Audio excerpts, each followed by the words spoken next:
রেস্টুরেন্টে গেলে যে ভিনিগার অনিয়ন দেওয়া হয়, আজকে তারই রেসিপি শেয়ার করব। প্রথমে পেঁয়াজের খোসাগুলো ছাড়িয়ে নিতে হবে আর দুই সাইডে এভাবে কেটে নিতে হবে। পেঁয়াজগুলো একটু ছোট নিলে দেখতে অনেক সুন্দর লাগে।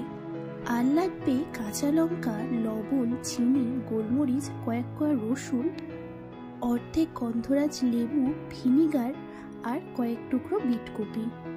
আপনারা চাইলে এর সাথে তেজপাতা আর দারুচিনিও অ্যাড করতে পারেন। পেঁয়াজগুলো ভালোভাবে ধুয়ে মাথার দিকের এই অংশটা এভাবে ছুরি দিয়ে কেটে বাদ দিতে হবে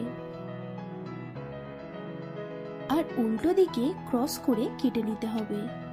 খুব বেশি ডিপ করে কাটা যাবে না, তাহলে পেঁয়াজগুলো ছেড়ে যাবে। এক্ষেত্রে আপনাদের জলের সমপরিমাণে ভিনেগারটা নিতে হবে।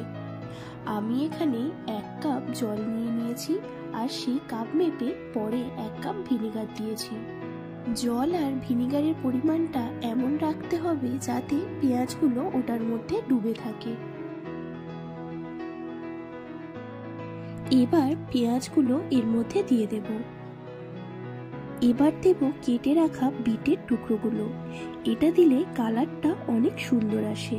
ফ্লেভারের জন্য দিয়ে দেব কয়েক টুকরো রসুনের কোয়া, গোলমরিচ আর কয়েকটা চেরা কাঁচা লঙ্কা। এবার দেব 1 চামচের একটু কম চিনি আর লবণ। সবশেষে দিয়ে দেব গন্ধরাজ লেবুর পেস্ট। এটা দিলে লেবুর একটা সুন্দর গন্ধ আসে।